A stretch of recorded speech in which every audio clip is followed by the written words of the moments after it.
कल तक जो देश एक दूसरे के दुश्मन थे, वो आज यूएस को काउंटर करने के लिए एक साथ क्यों आ रहे हैं?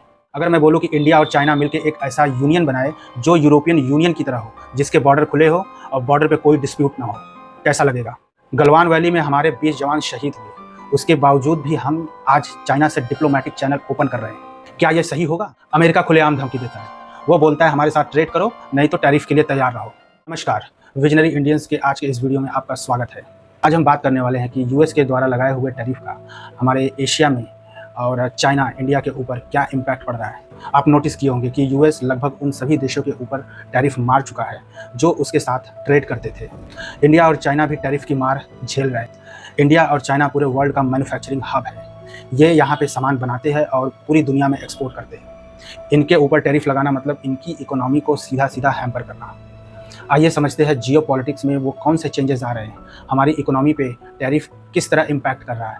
ये चीज़ समझने के लिए हम यहाँ से 5 साल पीछे चलते हैं। गलवान वैली का वो इंसिडेंट जहाँ पे हमारे देश के जवान चाइना के साथ एक क्लैश हुआ, जिसमें 20 से ज़्यादा लोग शहीद हो गए। चाइना के लोग कितने मरे ये क्लियर नहीं है, उनकी मीडिया कभी भी इन चीज़ों को एक्सपोज नहीं करती है। उसके बाद हम लोग LAC पे हैवी ट्रूप्स डिप्लॉयमेंट किए, वेपन डिप्लॉयमेंट किए, चाइना ने भी सेम किया।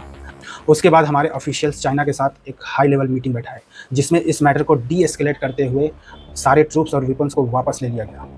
ये घटना भारत सरकार ने इतना सीरियस लिया कि इंडिया और चाइना के रिलेशन को हमेशा के लिए बदल दिया।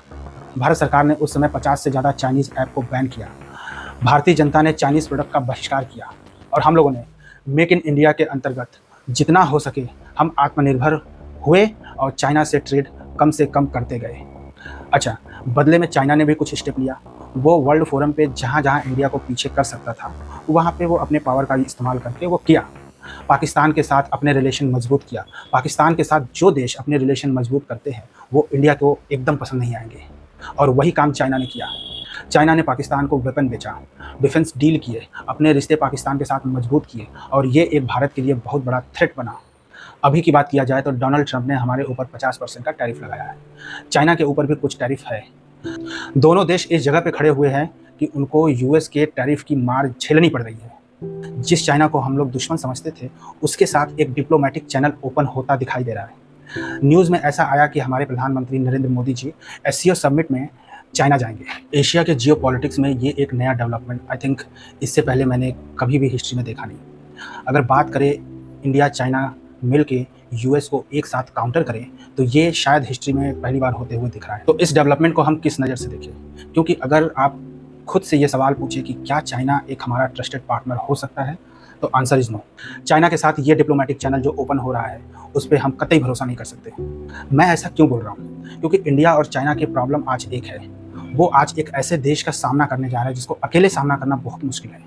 तो इसलिए दोनों एक डिप्लोमेटिक चैनल ओपन करें ताकि यूएस को काउंटर कर पाए। पर आप सोचिए, आने वाले टाइम में अगर इक्वेशन कुछ इस तरह बनता है जिसमें यूएस और चाइना के रिलेशन मजबूत होते दिख रहे हैं, तो इंडिया को साइड कर दिया जाएगा, और उस समय इंडिया का एकमात्र दोस्त रशिया चाइना के खिलाफ कभी कुछ नहीं बोल पाएगा। क्यों? क्योंकि चाइना के साथ वो बॉर्डर शेयर करता है और चाइना के साथ उसका ट्रेड एग्रीमेंट है।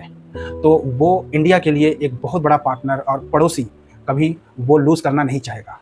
आने वाले टाइम में इंडो चाइना रिलेशन कैसा होगा ये कोई नहीं बता सकता, लेकिन अभी जो इक्वेशन बन रहा है, अभी जो डिप्लोमेटिक चैनल हो रहा है, उसमें मेरे हिसाब से इंडिया को कुछ ऐसे स्टेप्स लेने चाहिए जो कि भविष्य में इंडो चाइना रिलेशन की एक मजबूत नींव रखे।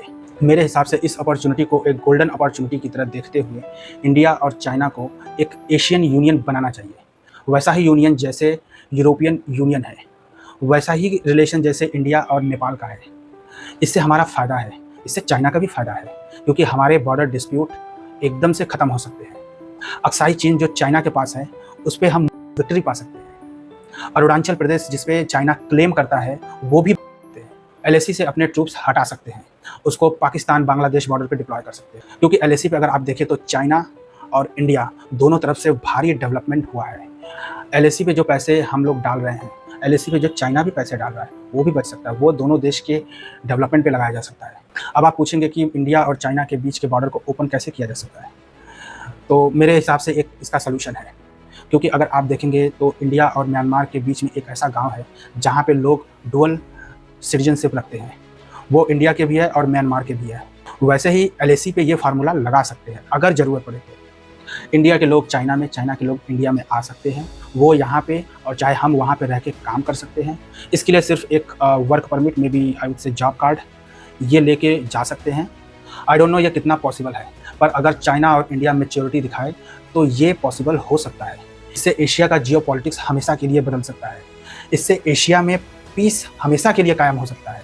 इंडिया को हर जगह जाके चाइना को काउंटर करने की ज़रूरत नहीं पड़ेगी। इंडिया के मिलिट्री बेस और चाइना का मिलिट्री बेस कहीं पे भी बने, किसी को एक दूसरे से कोई खतरा नहीं होगा। ज़रूरत पड़ने पे हम उनके मिलिट्री बेस यूज़ कर सकते हैं और वो हमारे मिलिट्री बेस यूज़ कर सकते हैं। आई थिंक वेस्टर्न पावर को बैलेंस करने के लिए ये एक मूव होना ज़रूरी है।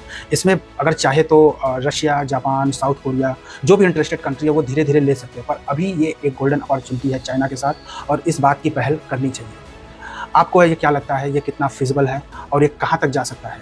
अगर आपको लगता है कि ये हम लोगों की लाइफ आसान कर सकती है तो इस वीडियो को शेयर करो, इस वीडियो को फैलाओ, इस वीडियो को इतना फैलाओ कि ये इंडियन गवर्नमेंट तक पहुँचे और हमारी इस बात को सुने। जय हिंद।